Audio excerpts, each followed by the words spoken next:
Phil, Hey, Rich. how you doing, man? I'm doing great. Yourself?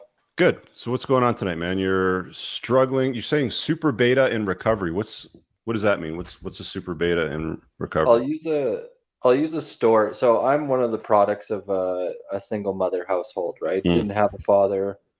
Mom went through boyfriends, had stepfathers. One that actually abused us a little bit and stuff. So when I say super beta in recovery, I mean like my whole, let's say, belief system and identity is rooted in beta-ness, right? Like as mm, you hear it over and over again.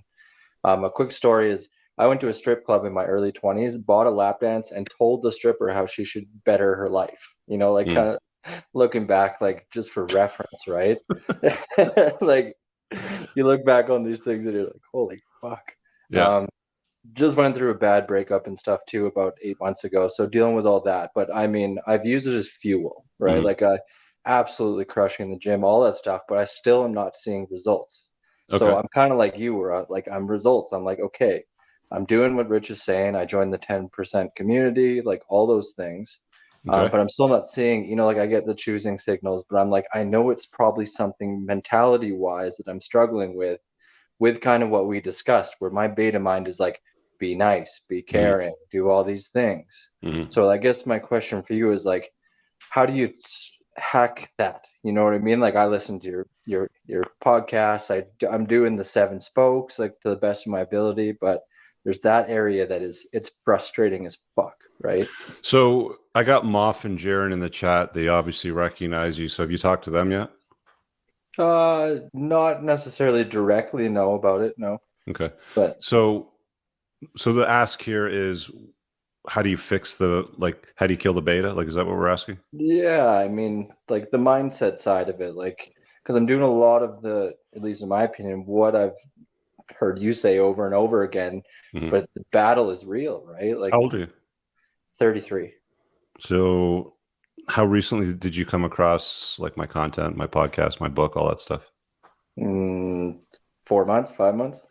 Yeah, so you got like 32 years and a whole bunch of months of programming in Yeah, a condition that you're comfortable with, right? So you have to find time and you have to find it within yourself. Like a lot of people will go and they'll be like, I'll watch a video and all of a sudden, yeah, I've red pilled or they read my book. It's like, yes, I've unplugged from the matrix. I am now a free man. But most of them will go back. Most of them struggle.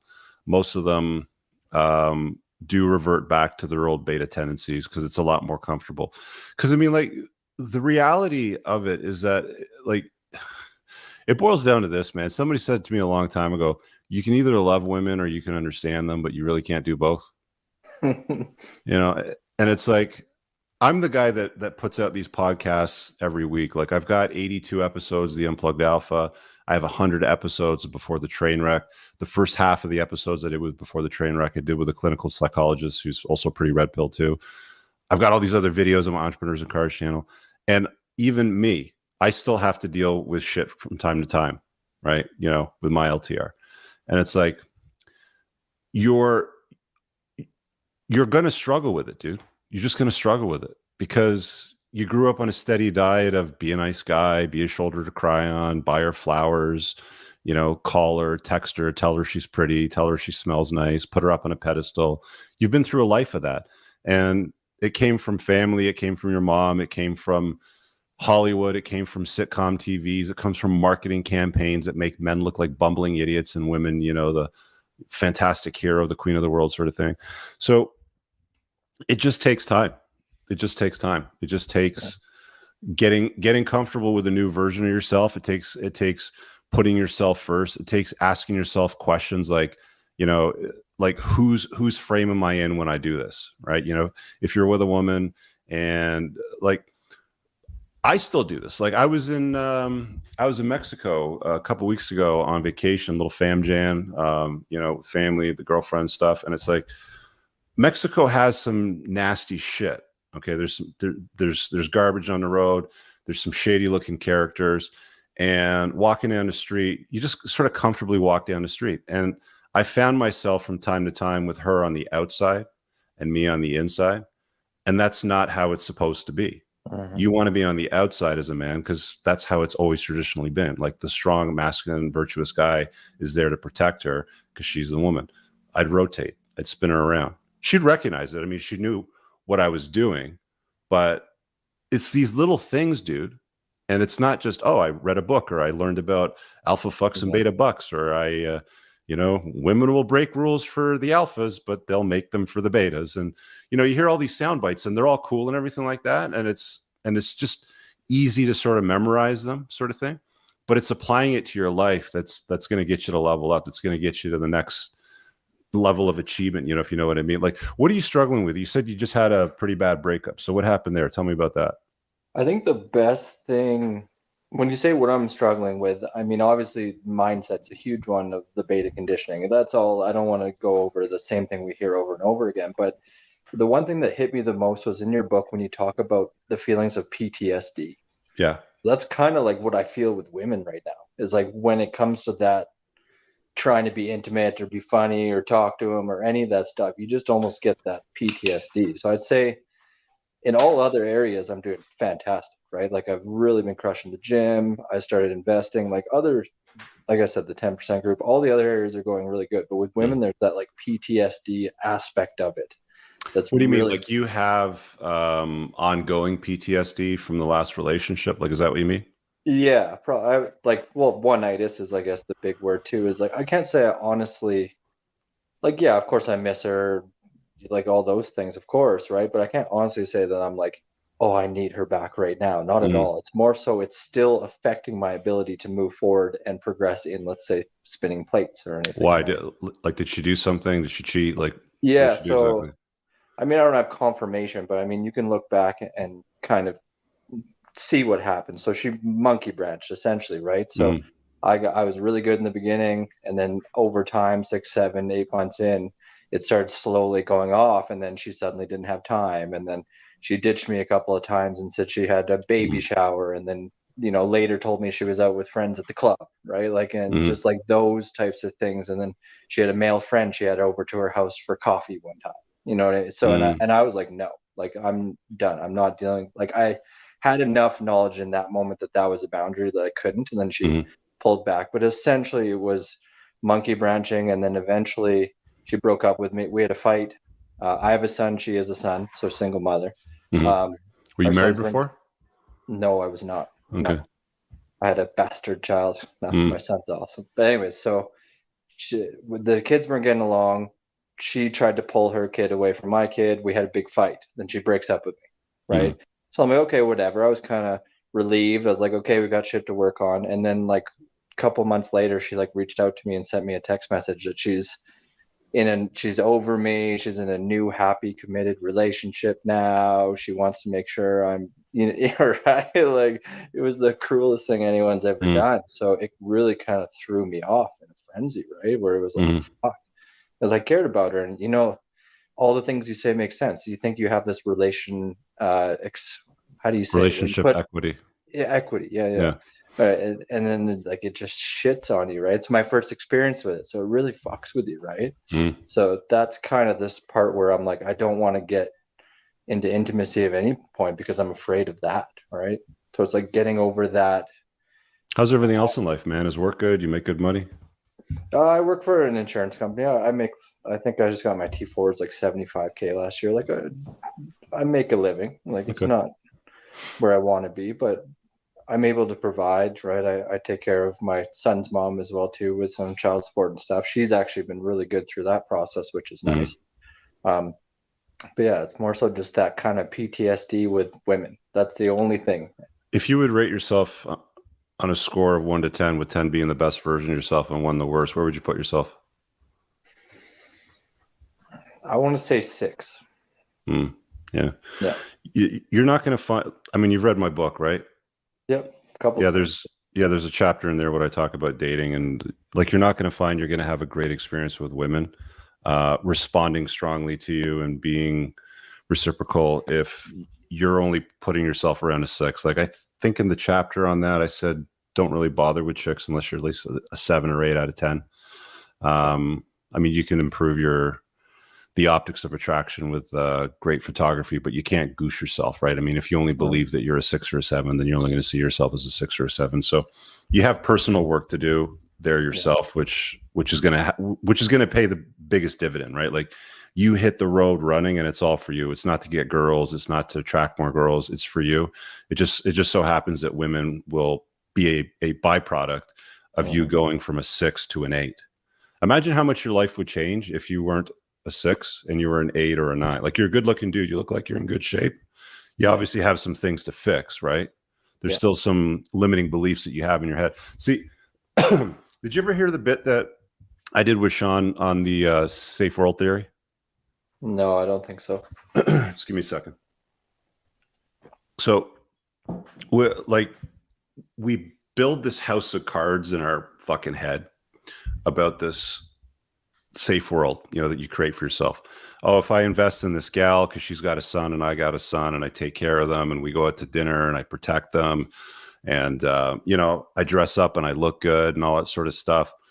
My car's clean. I change her oil. I put on her summer tires and her winter tires. Like if I do all these things, then you build this big fucking house of cards around the whole notion, which you think is like a concrete building. It's like a safe world, right? And everything within it it's all good, firm, and strong. The thing is, though, is that women come in all the time and they kick this thing down, and it doesn't take much, right? Usually it's a sequence of some things. For you, it was suspicion. Going out to clubs, having coffees with guys at her house, stuff like this. But you didn't know how to set the boundaries. You didn't know how to enforce those boundaries. You didn't know how to put yourself in a position where you can walk away. You don't think that highly of yourself if you're only rating yourself a 6 out of 10, right? So you can't have a great experience. You can't enforce those boundaries. You can't get really, what you want if you're not really the best version of yourself. So this always takes me back to your best return on investment is on yourself, right? Maximize what you can control, minimize what you can't control, and double down on what your strengths are. Because, when you start to double down on your weaknesses, some people double down with things that are strong weaknesses and all they have is really strong weaknesses, right? Like I've had friends of mine that are like, hey man, check out the link to this like surgeon that can make you 3 inches taller by breaking your fucking thigh bones and like stretching you out over 8 months. And, here's some links to this stuff. And I'm like, are you kidding me? Like, this is something you can't really change. Okay, sure, you can change it, but all you're going to have now is a really strong weakness and you're going to fuck up your body doing all this stuff for a couple of inches, right? Like, so, it's doubling down on the strengths and doubling down on the opportunities that you have to improve yourself. What's in your head, the meatball between your ears, and understanding what women really respond to and how to get better results with them and how to game them and how to set boundaries and like deal with the vortex of bullshit that comes with long-term relationships when you deal with women over a longer period of time, because it's a different set of work, dude, right? Like, what is your goal? Is one of the things that I'd be asked, like, what do you want to do? Do you want to have a girlfriend? Do you want to rack up your notches? Do you want to have some experiences? Do you want to get married again, have more kids? Like, what is the goal for you right now? Well, I think that I heard Andrew Tate say it, and I like it I had my 20s where I partied and stuff and went through the notches, let's say, but the way he said I like is the best is like you have to become a player in order to find the good girls. And eventually I do, for my son, I want to have be a good model for him as well too. That's probably my most important thing in all of it. Like my biggest motivator to not go back to beta and all of this is I can't do that to him, right? So I will eventually do, of course, want to have like a good solid relationship with a woman to be a good model for my son. What do you mean do a course? What's that? What do you mean by do a course? Did I say do a course? I don't know. Maybe I didn't hear you correctly. No, I don't think I said do a course. Okay. Sorry, carry on. Yeah, no, eventually I do want to have like a good, solid, loyal, loving woman, right? Of course. I think all men inherently that's what we want. We're the romantics, as you say, right? But I think you have to go through the player phase to a degree to get to that. You can't identify gold unless you've dug through a lot of dirt. because you go through So, dirt, you go through rocks, you find some fool's gold, you might find some gold in there. And even when you find gold, you still have to polish it, you still have to clean it, you still have to deal with, you know, hundreds of thousands of years of shit that's all in the fucking crevices that you got to get out and all that sort of stuff, right? So yeah, there's some degree of, yeah, you need to be a player if you want to find a good girl, because you can't distinguish good from bad unless you've been around, right? And you can't get good with women unless you deal with women, right? And I mean, I if have you a like kind of really theory. attractive women, Yeah, I have a kind of if you theory, like but really attractive women, you can't be a six either, right? yeah, Or oh, you can't see yourself as a six. well, absolutely. My ex she was a model. She was what beautiful woman. So I get it, right?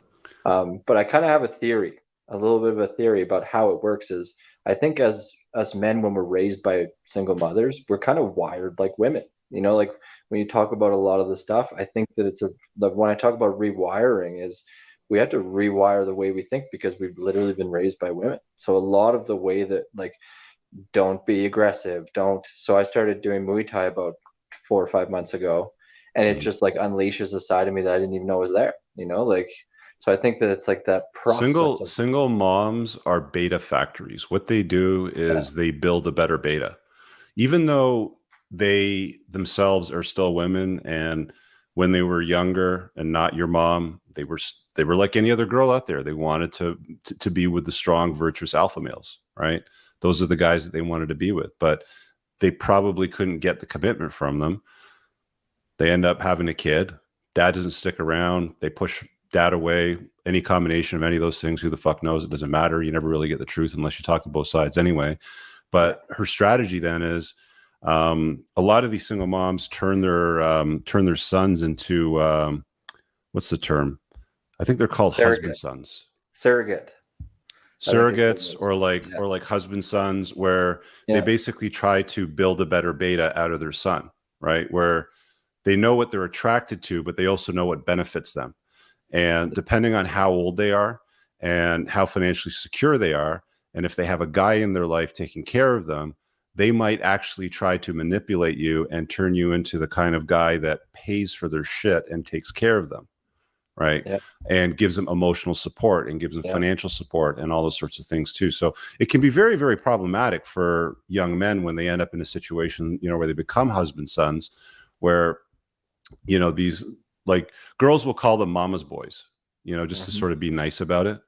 But that's essentially, like the blanket term that women use to describe them, but it's not what the moms call their sons, but they're really just building a better beta. true, yeah, absolutely true for me, yeah. So yeah, so back to your original Patience. question: You're saying patience, patience. time, Yeah. read read some more books, read some Evo Psych, um, keep a journal. Like if you're single now and you're dating and you're spinning plates and you're going to be a player, keep a journal. you know Went out with Becky, she's this old, this is what she did for a living, this is the vibe I got. Most of them never go anywhere, right? Like you'll see them once, twice, maybe after that nothing happens, maybe it escalates, maybe it doesn't. Just make a concerted effort for yourself to improve yourself and do things that contribute to that. Journaling's great for stuff like that too. I'm a strong supporter of guys when they get their shit like fucked up, like you did. Go out and spin some plates, non-monogamous date, keep a journal, keep some notes, figure things out. You know Hmm. what I mean? Like ask questions of yourself and don't just sort of like go along for the ride like we've always done in the past, where you just kind of like go with the program that you've been given. Why am I doing it this way? Why did she behave that way? Like ask these sorts of questions when you're texting back and forth. Like if she's doing the witty banter stuff or she's maybe shit testing you, when you're replying, how quick you reply, what you reply with, ask yourself, if replying with this, is she going to be in my frame or am I going to be in her frame? Right? Hmm. Like when you're dating, like one of the simplest things is she's like, oh yeah, let's get together and let's get that drink. And she's like, I live over here at this intersection. I'll use Toronto for an example. Like I live in Corktown. So why don't you come down here? There's a cool little, like restaurant at the bottom of my condo. And that would be me entering her frame. Yeah. So my response would be like, no, this is the area that works for me. We're going to meet at this place at 8 o'clock, sort of thing.